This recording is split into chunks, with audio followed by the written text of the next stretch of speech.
Hello student, I am Tejasvi. I am going to teach you quadrilateral lesson. Now, number 6. क्या दिया है question number 6 में? In adjoining figure, PQRS and ABCR are two parallelograms. Parallelogram की पहले हम speciality देखते हैं. क्या है प्रॉपर्टी? पैरेललोग्राम के अपोजिट एंगल्स इक्वल होते हैं. पैरेललोग्राम के अपोजिट साइड्स इक्वल होते हैं. तो बेसिकली हमें यहाँ पे एंगल्स के बारे में पूछा है, तो हम एंगल से डिस्कस करेंगे. पैरेललोग्राम के अपोजिट एंगल्स क्या होते हैं? इक्वल होते हैं. सो नाउ गिवन में लिखेंगे solution ABCD is a ABCD नहीं, क्या है आपका PQRS is a parallelogram. Okay, so in parallelogram opposite angles are equal.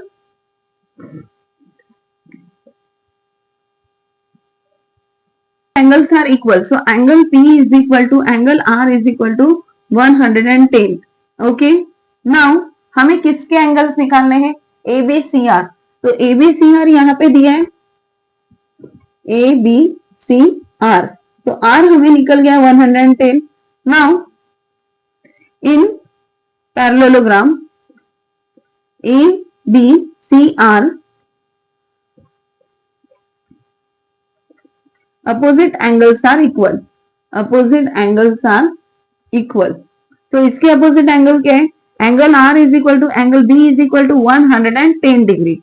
Now हमें A एंड C निकालना है. A एंड C निकालने के लिए क्या करेंगे? पैरेललोग्राम के एडजेसेंट एंगल्स के बीच में क्या होती है? प्लस. तो यहाँ पे आप कोई भी एडजेसेंट एंगल ले सकते हो. A और R को भी प्लस कर सकते हो, R और C को भी प्लस कर सकते हो. सो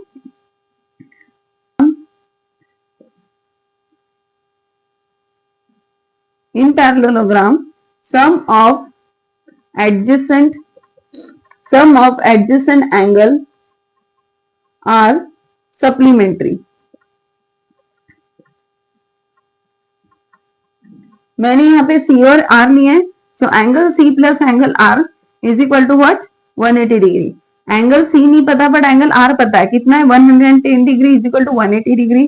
सो angle C is equal to 180 minus 110. So angle C is equal to 70 degree. Now PR is a parallelogram. So angle C is equal to angle A is equal to 70 degree. Reason क्या लिखेंगे? Opposite angles are equal. Reason क्या लिखेंगे? Opposite angles are equal. इन्होंने बोला all angles, तो हमारे यहाँ पे एंगल्स निकल गए. यहाँ पे आपने बी निकाला, राइट? यहाँ पे सी निकला और यहाँ पे ए निकला है आपका. मतलब ऑल एंगल्स हमारे ABCD टोटली निकल चुके हैं. Now take a screenshot. 7. Question number 7 में क्या दिया हुआ है? In adjoining figure ABCD is a parallelogram. Point E on the ray AB such that D is equal to AB. Then prove that. पहले दो इसमें गिवन क्या दिया है? ये ABCD ये पैरेललोग्राम है. दूसरा गिवन क्या दिया हुआ है? ये कि B is equal to AB. Now to proof में क्या दिया है? Line ED bisect BC at point F. इसका मतलब क्या है कि ये जो लाइन है इस लाइन से बाइसेक्ट हो रही है, मतलब ये इक्वल हो रहा है. That means BF is equal to FC. ये आपको इक्वल प्रूफ करना है. तो इसे इक्वल प्रूफ करने कैसे प्रूफ करेंगे? Let's see. Okay, so proof में जो पहले आपको गिवन दिया है वो लिखिए. ABCD is a parallelogram. इसकी मीनिंग क्या है? पैरेललोग्राम मतलब क्या होता है? अपोजिट साइड्स इक्वल होते हैं. तो AB के अपोजिट कौन से साइड है? AB is equal to seg AB is congruent to seg DC. Reason क्या आएगा? Opposite sides are equal in parallelogram. But given क्या दिया है? Seg AB congruent to, equal है मतलब कॉन्ग्रुएंट है. Seg AB congruent to seg DE. 1 ये 2. ये हमें कहां से मिला? From given, from equation 1 and 2.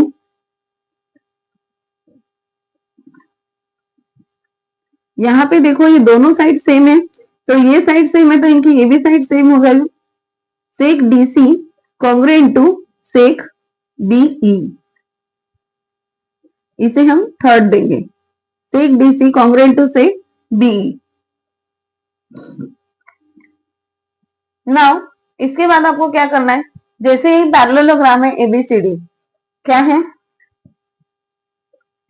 ABCD is a parallelogram, okay, given है। तो पैरेललोग्राम की अपोजिट साइड मतलब AB पैरेलल है BC के साथ, जैसे ही सेक AB पैरेलल है DC के साथ, so we can say that, मतलब ये वाली लाइन, ये AB लाइन DC से पैरेलल है तो ये इतनी ही रहेगी, तो क्या ये बड़ी वाली लाइन भी इससे पैरेलल रहेगी? ऑब्वियसली पैरेलल लाइन स्ट्रेट होती है तो बड़ी वाली लाइन भी पैरेलल होगी। That means AE parallel to seg DC। अब ये दोनों पैरेलल हो गए तो यहाँ पे AE से ये लाइन जो कट हो रही है, कट करने वाली लाइन को क्या बोलते हैं? ट्रांसवर्सल। सो ED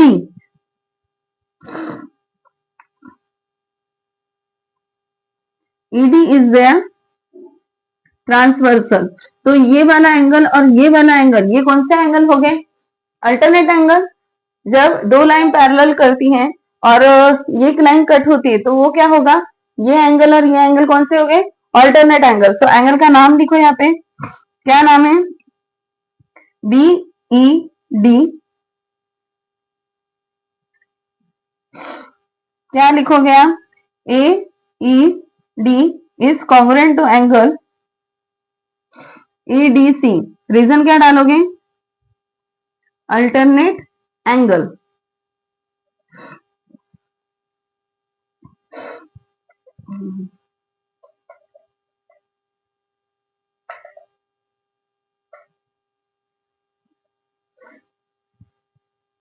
नाउ इसी एंगल को हम कैसे लिखेंगे?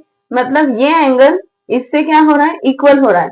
सो that means BEF, angle BEF is congruent to angle FDC।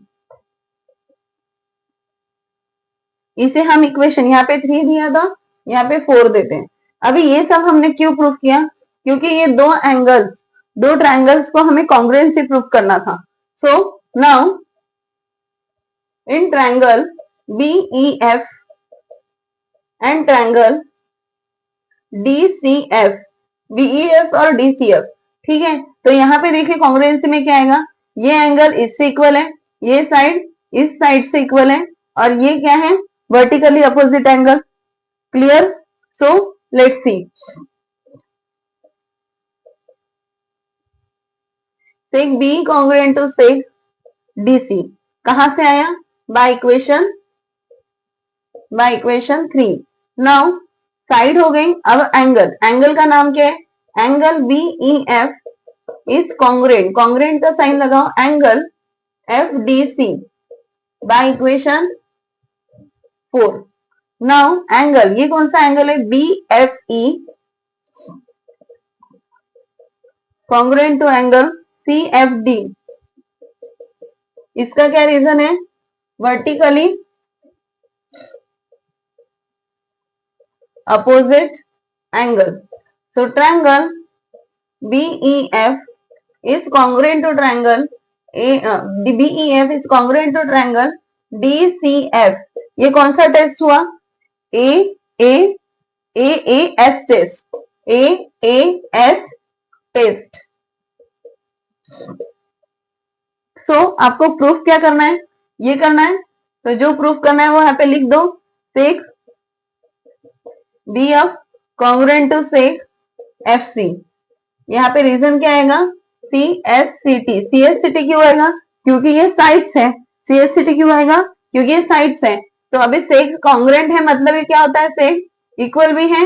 Sec BF is equal to seg FC। Clear? अगर ये इक्वल है दैट मीन्स आपको आगे वाली लाइन लिखनी है। Which one? Line ED bisect sec BC at point F. Okay, you got it. Is very important question. एक एक उसका कॉन्सेप्ट अच्छे से करो. It is very useful to us.